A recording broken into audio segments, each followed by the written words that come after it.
Se você ainda não assistiu o quarto episódio de Loki, corre pra assistir porque tá simplesmente maravilhoso e pra você não tomar spoiler nesse vídeo.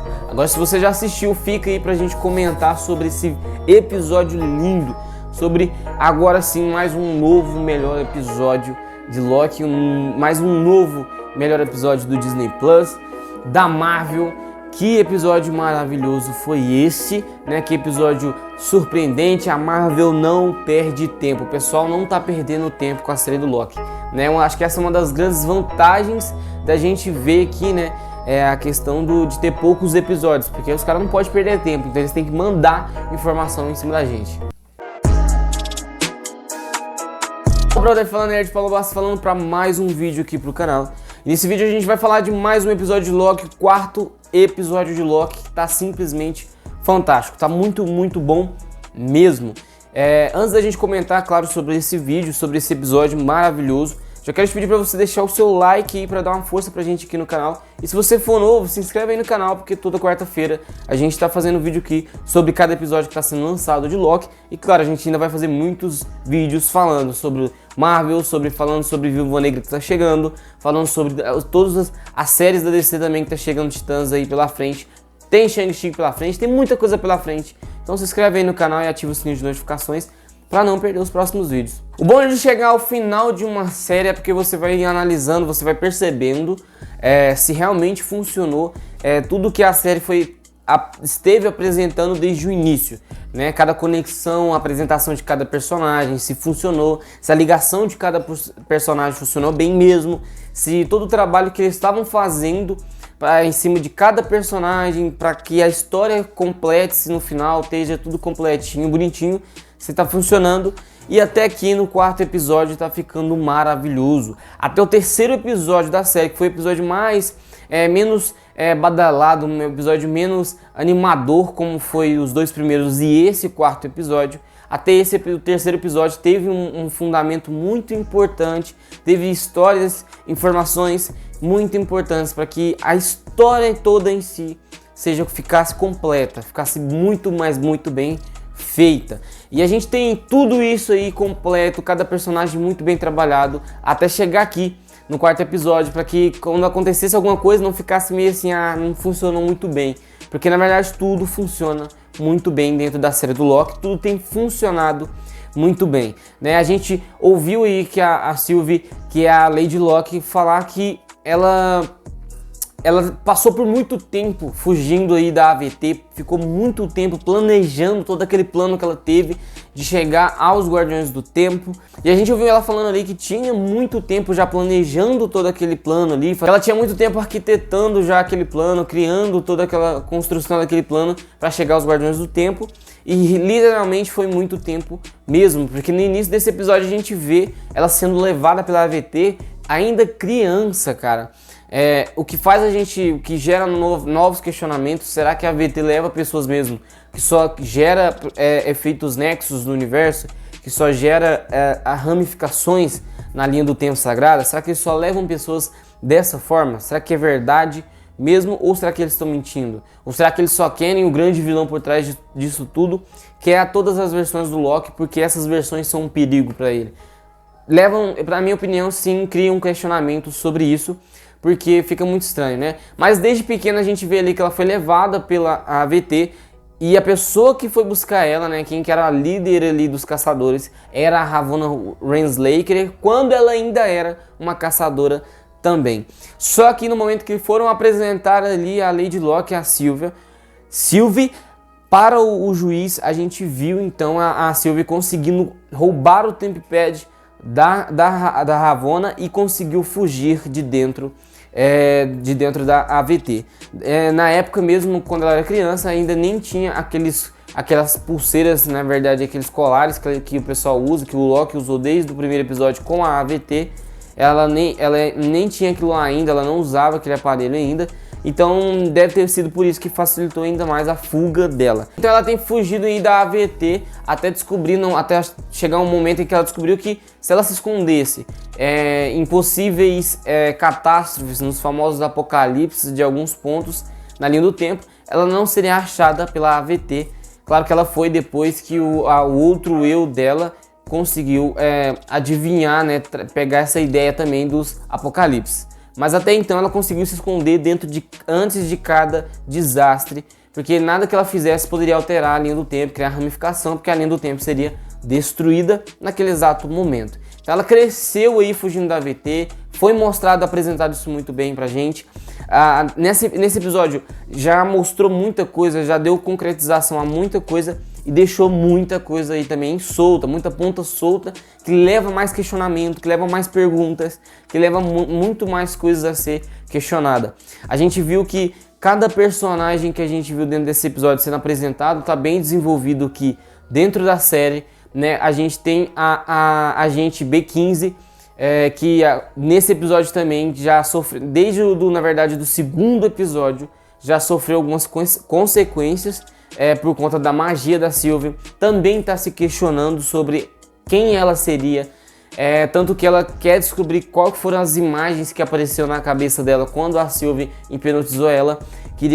Ela queria descobrir se aquilo era verdade ou seria uma criação da Sylvie nesse episódio, que é muito legal, como tudo vai se construindo aí para mostrar a farsa da AVT. O mais interessante de tudo é porque quando a gente percebe ali que quando uma pessoa ela tem algo muito concreto, que ela cresce, que ela vive com algo na cabeça, é muito difícil de você criar uma nova ideia na cabeça da pessoa, fazer ela acreditar em uma nova coisa, em algo novo que vai contra tudo aquilo que ela acreditava. Então só a amizade, só a conexão que o Morbius estava criando com o Loki não poderia ser o suficiente para fazer ele acreditar em tudo que o Loki falava. Fora que o Loki é o cara que está mentindo desde o início. Ele mesmo fala: não posso confiar em você porque você dá uma facada nas costas de todo mundo que você conhece, de todo mundo que confia em você. E aí o Loki disse que não faria isso mais, e a gente já viu isso aí até no trailer. Então não seria muito fácil só trazer aqui e falar que o Loki falou: ah, você é uma variante assim como eu, estão te enganando, estão mentindo pra você e tudo mais, e fazer o cara se questionar e beleza, vou acreditar em você e pronto. Não funciona dessa forma. Então é tudo muito bem trabalhado, no ponto onde o cara começa a questionar a própria gerente dele, a juíza dele lá, e vai vendo que ela também tem muitos segredos, que ela também está escondendo muita coisa. Depois a gente tem a agente B15 conversando com ele e questionando ele sobre o que o Loki falou. E aí ele fala: não, ele falou que nós somos variantes, que a AVT tá mentindo. Fala esse tipo de coisa, e aí gera mais confusão na cabeça do Morbius, gera mais confusão para a cabeça da agente B15, que vai ser uma chave muito importante para a libertação e para que a Sylvie e o Loki não seja morto. A gente vê tudo isso muito bem construído, roteiro muito bem construído, para que chegue no ponto que chegou hoje no final desse episódio, dessa quarta-feira. E no decorrer desse episódio a gente vai vendo toda a farsa da AVT e da própria Ravonna Renslayer sendo destruída aqui. Já vai começando a ser revelado as mentiras e todas as verdades, na verdade, que tem por trás de tudo, né? Uma das coisas mais legais dessa série é que, como eu disse, ela não tem tempo para perder, são 6 episódios, então a gente vai ter muita informação logo de cara, que é a questão no primeiro episódio eu questionei: será que vão demorar muito para mostrar quem que é esse personagem encapuzado? No segundo episódio a gente já viu que era a Lady Locke, que é a Sylvie. A gente já viu a nova personagem logo de cara no segundo episódio. Ali no início do episódio já mostra ali os Guardiões do Tempo, só que meio escondidos, né? Todo escuro lá, só mostra no máximo os detalhes das formas deles e os olhos deles lá brilhantes e tudo mais, mas não mostra realmente a face deles, nem mostra eles conversando. Então assim, deu uma ideia de que eles estão ali, de que eles existem, o que nesse exato momento já foi me deixando um pouco decepcionado, pensando assim: será que não existe o Kang aqui? Ou será que vai ser uma versão dele, o Immortus? Será que a gente vai ter a versão do Immortus, que é uma das versões do Kang? Ou será que não existe o Kang, né? Mas mesmo assim, ainda assim, seria muito interessante ver esses Guardiões do Tempo aqui também. Só que a série ela não demora para fazer isso, porque a gente encaminha para o final da série com isso, já mostrando, colocando eles de frente ali com a versão do Loki, que é a Sylvie, e o próprio Loki, mostra eles ali frente a frente, depois de tudo que a série foi construindo, né? A série mostrou ali o próprio Morbius questionando toda a verdade, começando a ser aquele agente que ele é, ser o bom agente que ele é de investigar, né? Começar a ver ali a Ravonna Renslayer dando muitas desculpas, muitas mentiras. E aí ele vai começando a desconfiar da verdade. Ele rouba o próprio Tempad dela, aquele aparelho, para descobrir a verdade. Ele descobre um vídeo dentro desse Tempad, um arquivo em vídeo que mostra a agente C20, que foi aquela agente hipnotizada pela Sylvie lá no segundo episódio, que contou a verdade para ela de como encontrar os Guardiões do Tempo. E aí ele descobre que ela foi podada, provavelmente podada, pela Ravonna Renslayer ou por esse grande ser aí, esse grande líder que tá por trás de tudo. E lá embaixo, eu fui naquele bar, eu tinha amigos. Eu tinha uma vida completa na linha do tempo sagrado. Antes da gente caminhar pro final, a gente vê a B15 também indo atrás da Sylvie para que a Sylvie mostre para ela a verdade. Mostra eles para ela questionar a Sylvie se aquilo lá foi criação da Sylvie na cabeça dela. Então ela leva a Sylvie lá para aquele ano de 2050, se eu não me engano, onde está tendo uma tempestade muito forte que vai destruir aquela cidade.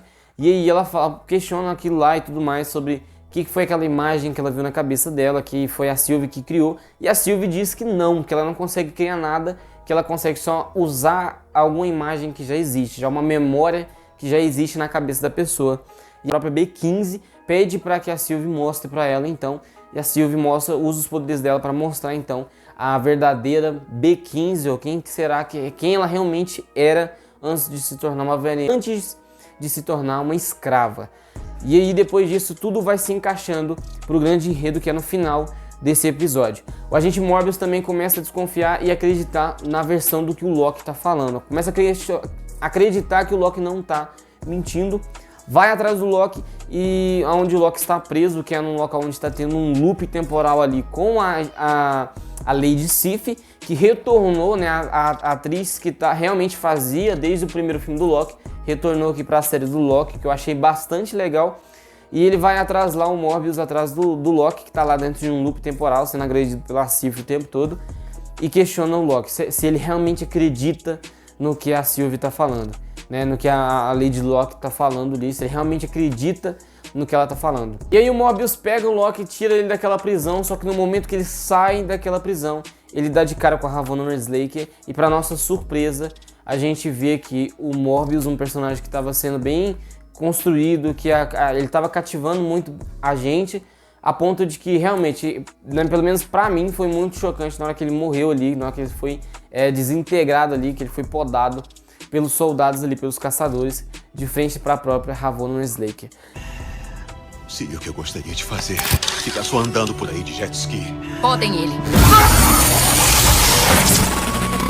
Eu tenho alguns questionamentos aqui ainda, mas eu vou deixar para outro vídeo, alguns pontos ali que eu acredito que sejam segredos por trás de tudo, e eu vou teorizar em cima porque eu tenho certeza que pode ser verdade.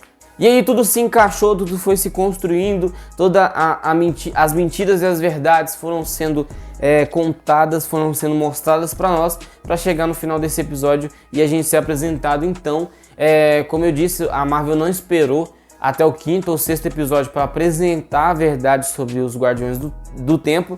Eles foi lá e mostrou os Guardiões do Tempo. Deu as caras dos caras lá, colocou lá estampado pra gente ver. Os caras conversaram. Acho que estão com medo. Não, variante. Vocês não passam de uma decepção cósmica. Com o Loki, os caras ali bateram de frente com eles. E teve muita informação importante nesse episódio, que a gente vai deixar pra falar em outro vídeo.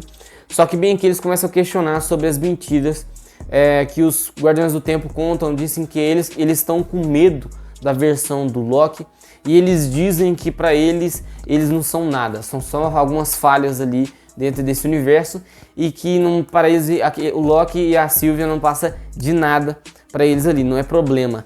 E aí a gente viu ali toda aquela construção do questionamento do Morbius e do questionamento da B15. O Loki disse alguma coisa lá pra você? Disse. Ele disse que a AVT tá mentindo pra mim. Trazendo resultados. O primeiro resultado foi o Morbius tentando libertar o Loki, e o segundo resultado agora com a B15, sobre o questionamento que ela teve, foi ela libertando o Loki e a Sylvie naquele momento que eles estão de frente para os Guardiões do Tempo. Então ali eles fogem, conseguem escapar, e ele começa uma luta ali, uma cena de ação muito legal contra alguns caçadores que estão lá dentro daquele local, e da própria Sylvie com a Ravonna Renslayer. A Sylvie consegue derrubar a Ravonna, dá uma bela de uma porrada na cabeça dela.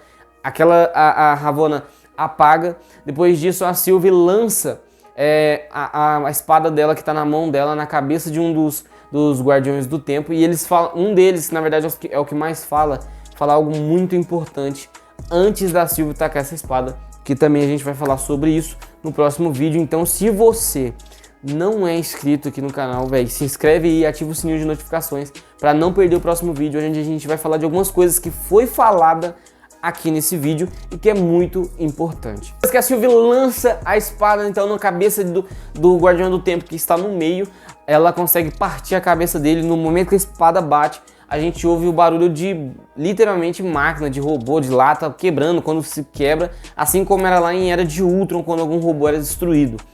Principalmente quando era na pancada lá pelo Hulk ou pela alguma martelada do Thor, né? Que é aquele barulho de pedaço de metal se patifando lá.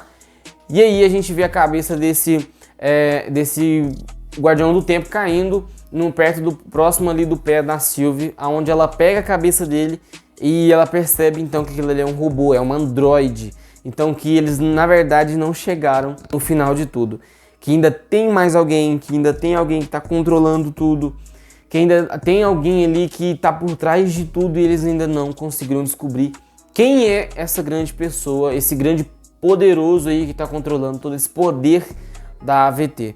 Após isso a gente vê aí o Loki, né, que depois nesse episódio, na verdade do terceiro episódio, a gente já viu eles construindo uma ligação ali com a Sylvie, uma ligação literalmente, vamos dizer assim, de um relacionamento, o Loki literalmente se apaixonou pela Sylvie, a gente viu isso, na verdade essa foi a resposta para eles conseguirem fugir daquele apocalipse em Lamentis 1, né, porque a gente viu aqui que por conta que o Loki se apaixonou pela Sylvie, a gente viu que foi isso que criou uma grande ramificação, mais totalmente diferente de todas as ramificações que o pessoal da AVT já viram, né, que a Ravonna ou o Morbius já viram. Criou uma ramificação literalmente gigante e foi onde eles conseguiram encontrar o Loki e a Sylvie naquele apocalipse antes que eles morressem lá.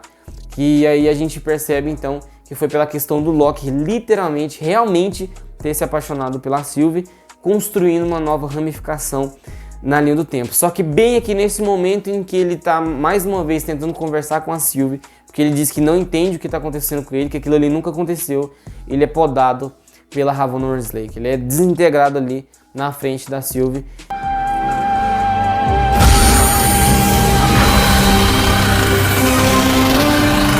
Que depois consegue mais uma vez derrotar a Ravonna Westlake e diz que questiona ali agora que ela quer a verdade, que chega de mentiras, agora eu quero a verdade. É isso que a Sylvie fala. E até esse momento a gente tem uma impressão de que o Loki foi morto, apesar de que ele é o principal ali da série, né? Que por mais que a gente tá vendo várias versões do Loki, que a série é do Loki, a gente tem várias versões dele, a gente conhece um ator ali que ficou famoso e é o personagem principal. Então fica meio estranho falar que o Loki morreu ou a gente acreditar que o Loki realmente morreu naquele episódio.